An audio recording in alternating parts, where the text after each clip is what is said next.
I'm Bill Wilt of Assured Research. Thanks so much for joining this quick hit video. We call it quick hit because we're going to focus on just one topic drawn from our March 2024 Assured briefing. And in that briefing, in turn, we focused on our research on topics that emerged from the fourth quarter 23 earnings calls, but importantly, topics that we think will dominate the news in 2024 and into 2025. Social inflation, to the surprise of no one, is one of those topics, and that's the focus of this video. If you're a subscriber, thank you. If you're not a subscriber, please feel free to spend more time at this YouTube site watching videos. We hope you find value in them. You can go to our corporate website, learn more about us, and we would be happy to add you to a trial to our research if you're so inclined. So with that, let's get into the topic of this video, which is, as I mentioned, social inflation. And specifically, we started proposing in really the middle of last year the idea of a social inflation dashboard. Don't claim that this is a proprietary idea. I think others had probably started something similar if around the same time or even earlier.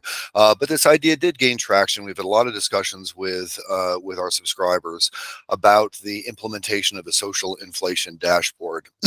And the idea is really, as we see it, is in the spirit of a dashboard, of course, is to provide perhaps or serve as an early warning system for changes in social inflation. It's those inflection points that are so hard to catch. And as we envision it, it's a mix between a quantitative and qualitative variables, kind of blended, as we envision, again, in mostly a qualitative way. Importantly, it's a social inflation dashboard could serve as a platform or a process by which different departments within the insurance or reinsurance company talk with one another on this topic, of course. So we're thinking of folks in actuarial, in underwriting, in claims, in finance, something that would provide a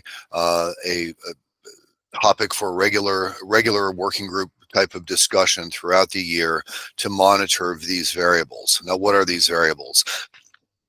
Again, as we envision, I keep saying that because companies may take this idea and work it through and end up with something that looks different.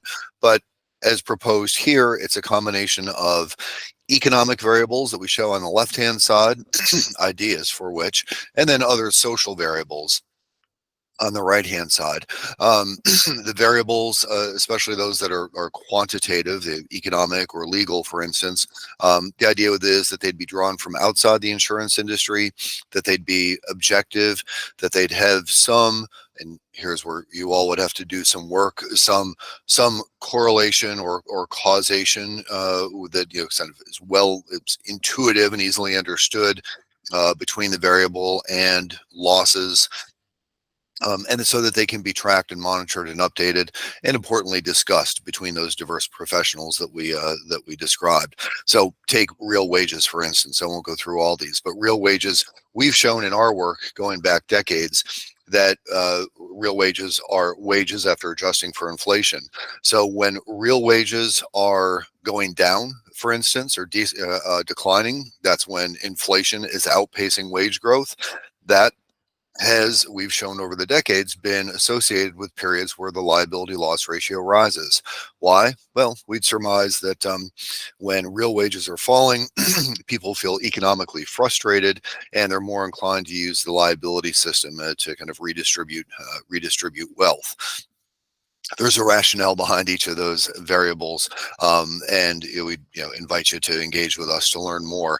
Social variables are fundamentally more qualitative. The assets under management with litigation funding firms, for instance, could be a proxy for kind of the firepower that's out there to fuel legal ads and drive social inflation that way. And then in the end, we envision just blending these together in a qualitative fashion. plenty of opportunity to improve on this, but as we said, for our subscribers, it's been a source of regular engagement for much of the past year, and we hope you find some value in this, the idea. And as I say, if you're not a subscriber, feel free to reach out, and we'd be happy to start you on a trial to our work. Thanks, and hope you have a great rest of your day.